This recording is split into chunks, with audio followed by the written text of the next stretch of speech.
Hey, good evening, Facebook family, and welcome to another episode of Post Daily Dose with me, your trusted parenting advisor, faithful guide, and servant on the healing journey. What's my name? Big Papa Bryan+Post. Happy freaking fabulous Friday. Freaking fabulous Friday, baby. You made it through another week, and the weekend is here.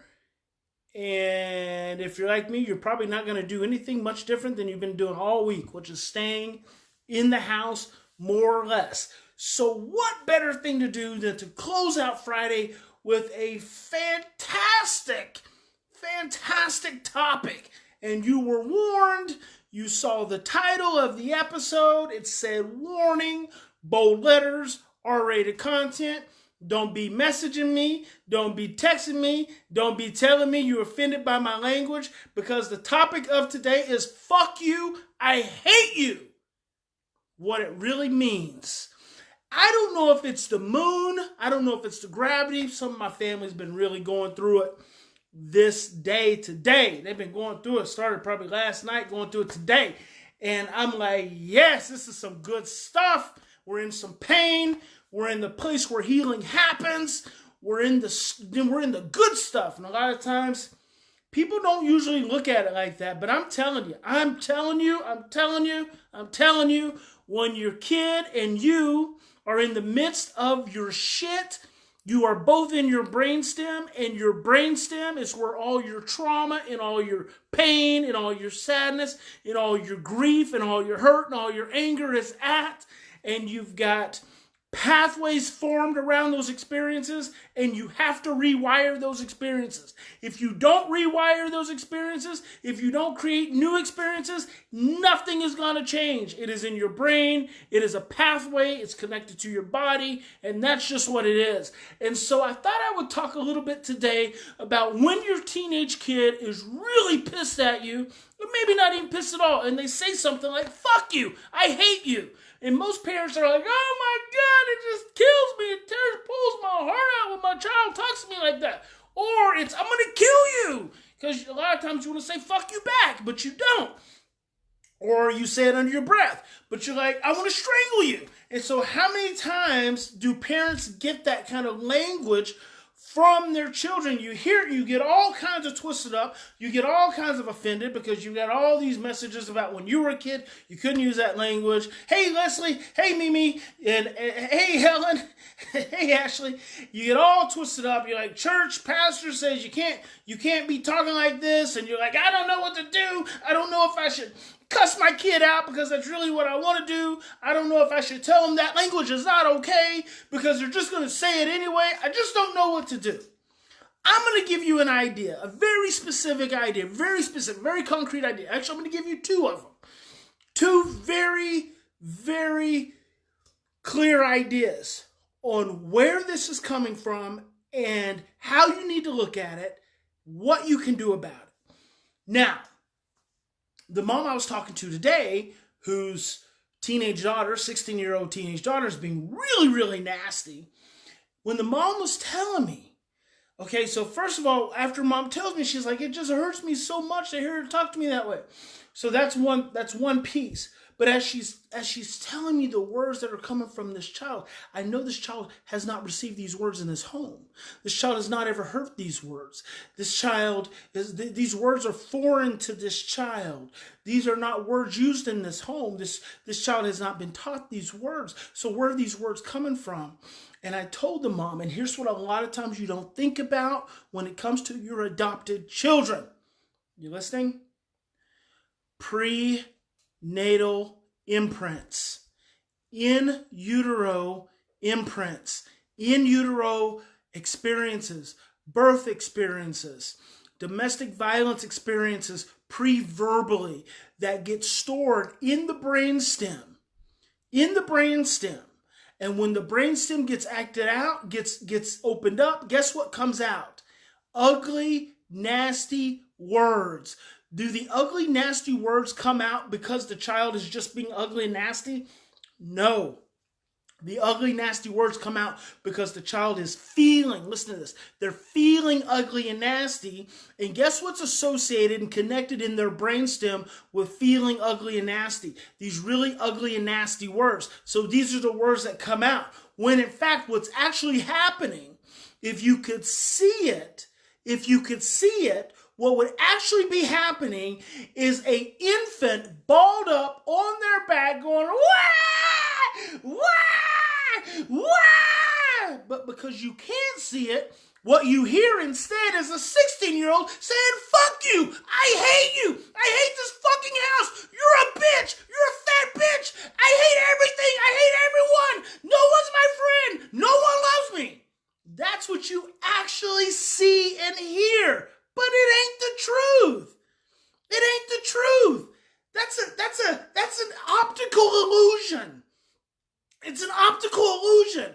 And so then when you hear these words, your own amygdala gets activated, your brainstem goes poosh, and you have all these imprints, these blueprints from when you were a child about what's not okay and what you shouldn't say and what you can't say, and the shame about saying bad things and saying naughty words around your friends when you're in the 6th grade, but as soon as you get home, you never say those words because you know you might die if you say those words to your parents, so you never say them. You can't even say fart in front of your parents because they're going to get upset with you, and you certainly can't say damn. And now I've got this child who's saying fuck and bitch and shit and asshole and everything else, and I'm just freaking out and I don't know what to do. All of that is shooting up from your brainstem. And so then it's causing your heart rate to go up, your blood pressure escalates, your pupils dilate, and you're like, oh my God, I don't know what to do. And then all you can think to do is tell the child, stop doing that, or you get your feelings hurt. And if you get your feelings hurt, well, one, if you say stop doing it, guess what you just became? A threat. And you know what they say? They say, fuck you. If you say to the child, don't talk to me like that, guess what you just did? Jack their amygdala up, opens their brainstem up even more, puts them in deeper into that fight, reactive, emotional, yuck experience they've had, and more words come out. If you get your feelings hurt, guess what happens? You emotionally abandon. So you can't even be there with them in that place, in that pain. So what you've got to be able to do, what you've got to try to do, what you've got to try to muster up is a deep breath.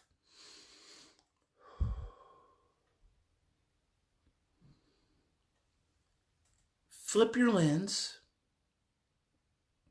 and see a baby. See your child's early history.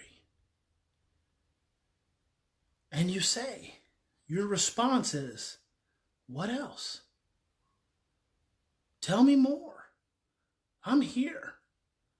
Tell me how bad you feel. Tell me how bad you feel. I don't hate you.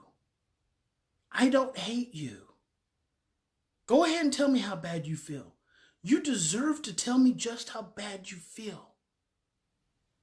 Whoa. Do you see how far I have to, you see the leap I have to make from Penny sent me 10 stars. Thank you, Penny. From being able to, Helen says, but we're only human. You're dadgum right. We are only human. We do the best that we can. We do the best that we can. But you didn't show up here to keep doing things the way you've always done them.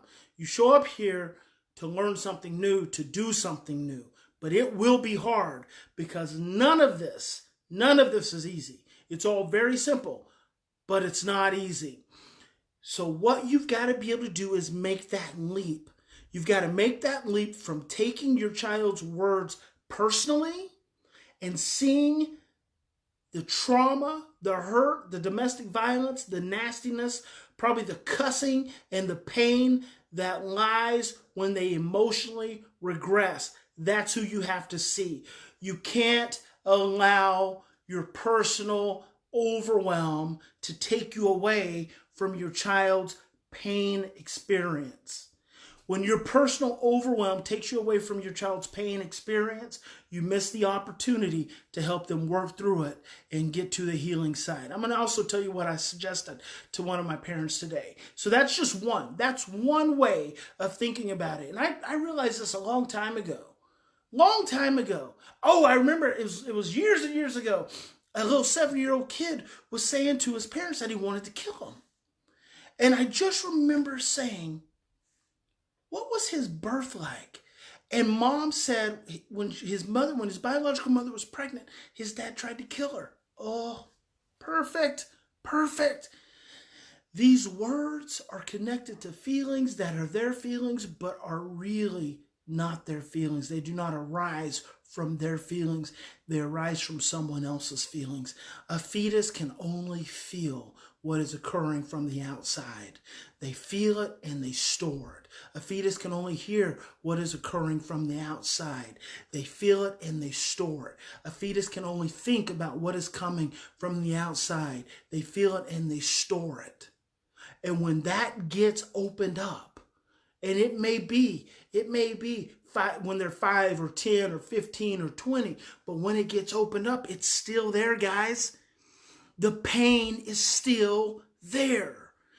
The emotion is energy and motion. It is still there.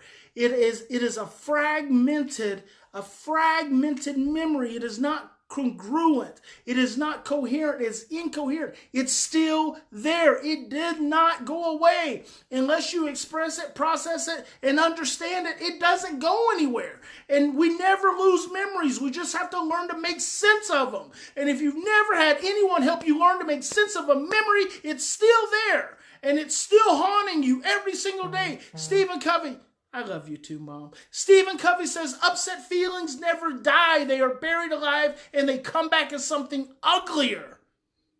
Upset feelings never die. They are buried alive and they come back as something uglier. That's one perspective.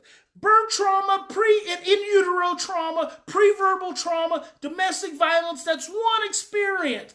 Number 2 experience, when your child is using such nasty words towards you.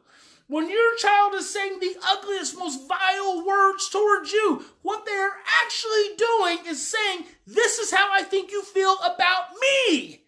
When your child says, fuck you, I hate you, what your child is actually doing is saying, you hate me.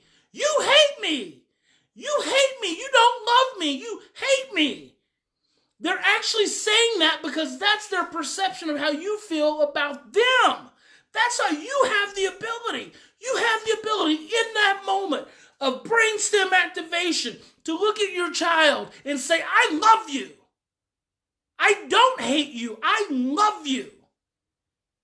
I love you with that same intensity.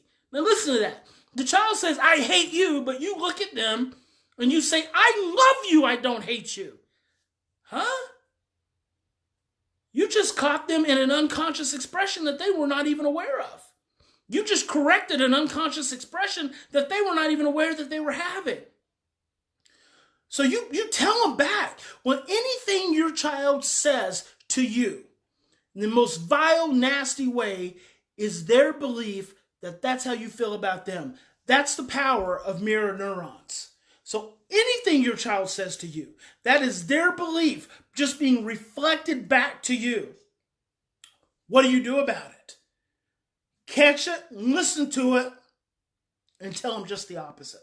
Tell them just the opposite. So today, the mom, the homework assignment I gave her, I said, this is not going to be easy. This is going to be very difficult, but I want you to choose when to do it. I want you to talk to your 16-year-old daughter, and here's what's got to happen. Number 1, whether it's in the morning or whether it's in the evening, I want you to go to your daughter to her bedroom, and if it's in the evening, if you guys have had a really shitty day, I said you're going to have to sit in that room while she fusses at you and yells at you and doesn't want you to get close to her until she will allow you to get close to her, and I want you to lay in her bed, and I want you to put her in your arms, have her lay in your arms, and I want you guys to talk about her birth history. I want you to talk about her in utero experience, and I want you to talk about her birth history. Some of you may not know. Make it up. You have a general idea. And if you don't have a general idea, you really need to get one because it's really just a page. What was going on with the mom? And what environment was she in, and where was the dad, and was there drugs or anything else?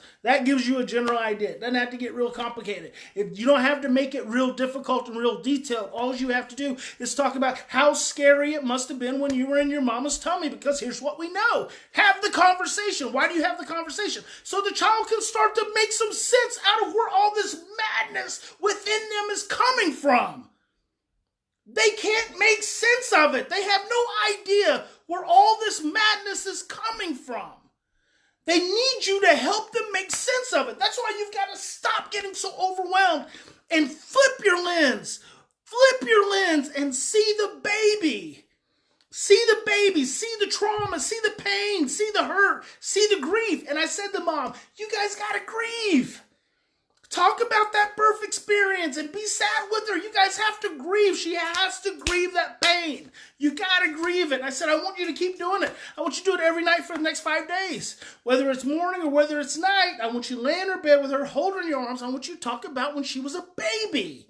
She has to have that conscious awareness. The second thing I want you to do, and this is going to be really, really difficult, I want you to give her 5 hugs a day. She's the oldest child in the home, and yet emotionally she's the youngest. When she's stressed out, she is literally being like an infant, like a traumatized infant. And she just fluctuates from a traumatized fetus up to about a traumatized 2-year-old.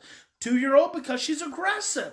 So I want you to give her 5 hugs a day. And when you hug her tight. And I want you to say, I love you. You're going to be okay. Because she's terrified of being sent away. And those are 2 assignments that I gave the mom.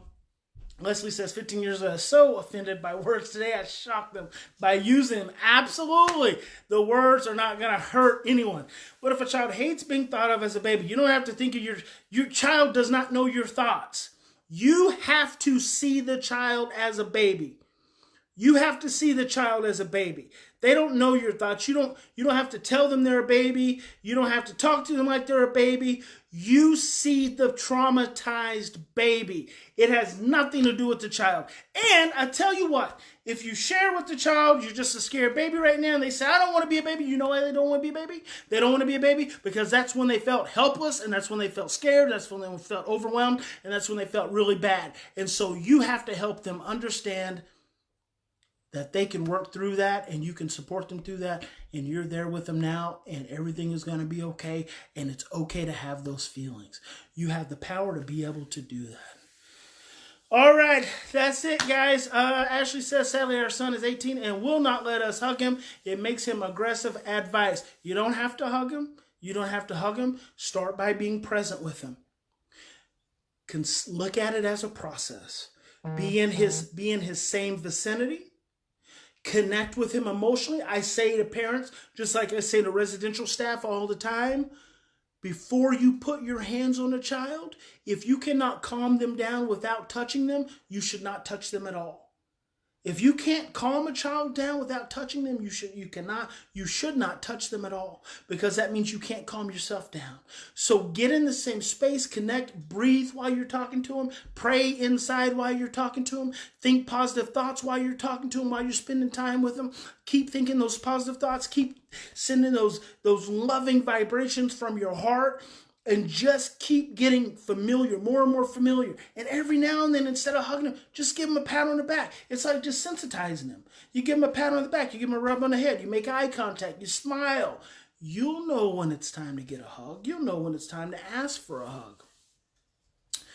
All right, guys, that's it. Hey, happy freaking fabulous Friday.